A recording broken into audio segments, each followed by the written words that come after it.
My eating habits throughout this journey with cancer is both better and worse. Hi, I'm Cloud. Glad you're here. I was diagnosed with lung cancer.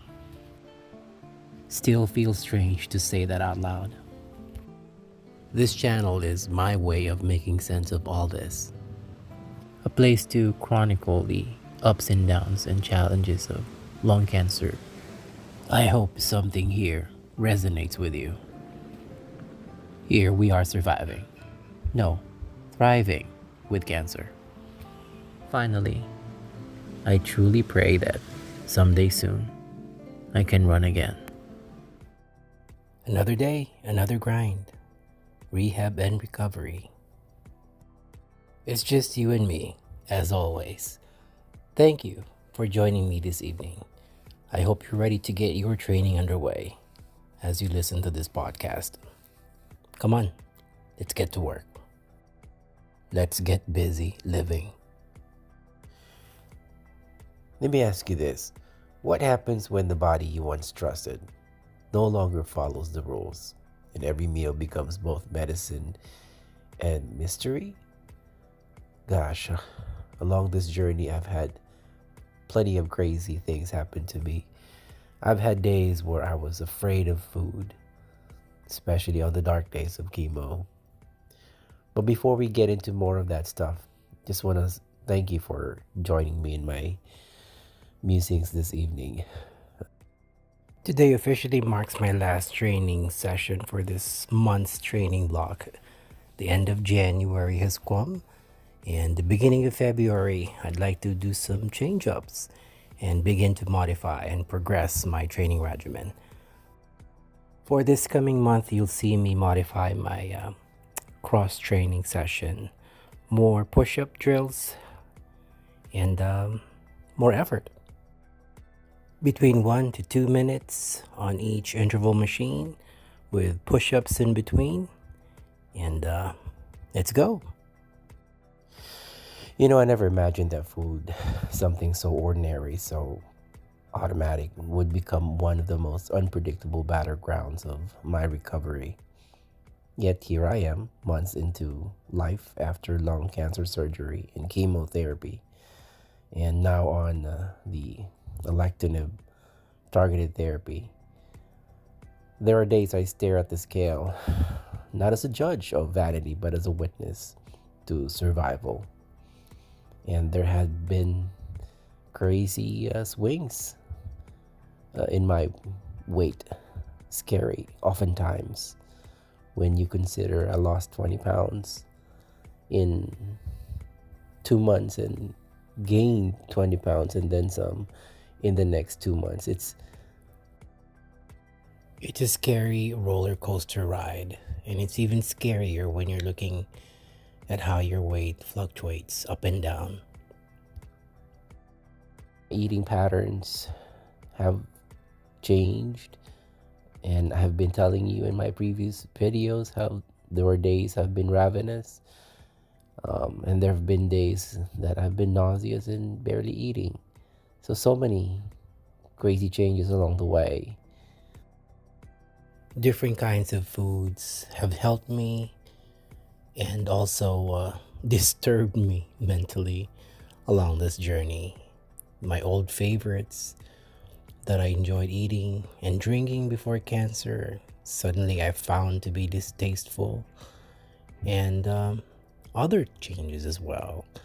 That kinds of food that I never thought I would like, I've found interesting and helpful.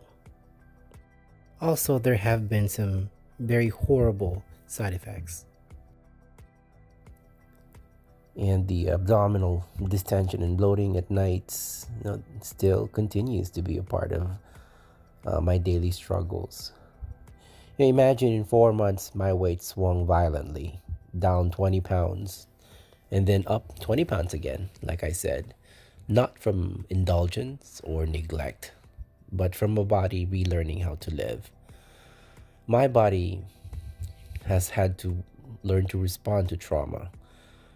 New medications, swelling and inflammation, sprinkle in some fatigue, a lot of fatigue, deconditioning fear. It's been a body searching for balance and equilibrium after being pushed to its limits. And that's something that I continue to struggle with every day. Nowadays, just eating or taking a protein shake for dinner. But we'll get to that in a little bit.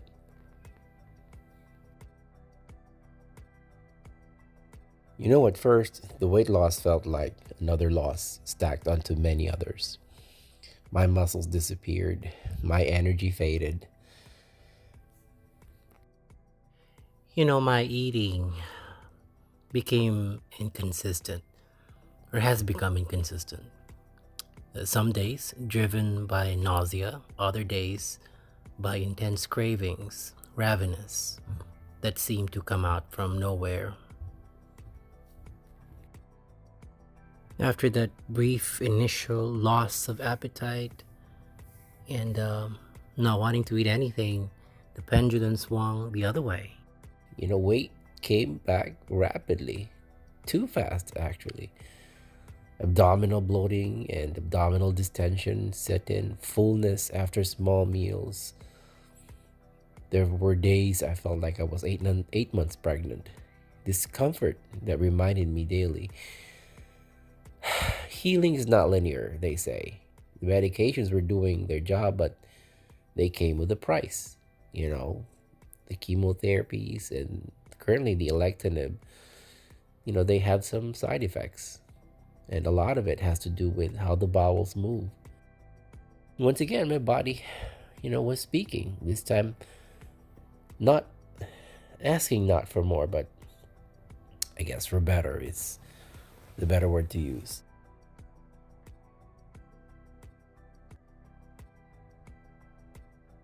So nowadays, I have began to strongly cut back on sugary foods. Not as a punishment, but with clear intention.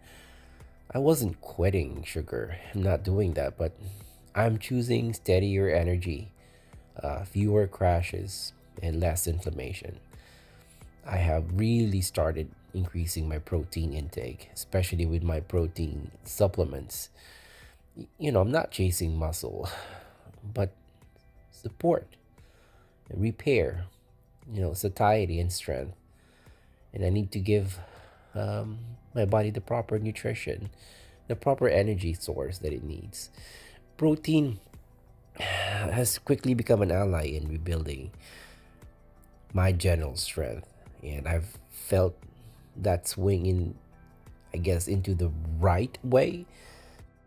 So, my nightly protein supplement? That I'm doing is stabilizing my blood sugar and reminding my body that, it's safe to hold on to lean mass again. Finally, the most humbling of all changes that I've noticed, which is something that I've, really thought long and hard, is that I have reduced my dinner portions, the amount of solid foods that I eat after 5 o'clock. For someone who once trained hard and ate big, this feels like surrender. But it's not weakness. I think it's real wisdom after going through what I've gone through and continue, to fight through. I see that evening meals become lighter, simpler, and more deliberate, when I'm not eating as much. Finally, as I continue to refine how I eat, not perfectly but purposefully, I recognize this truth. Every mindful bite is an act of defiance against despair, and every adjustment is proof that I am still moving forward. I'll talk to you soon.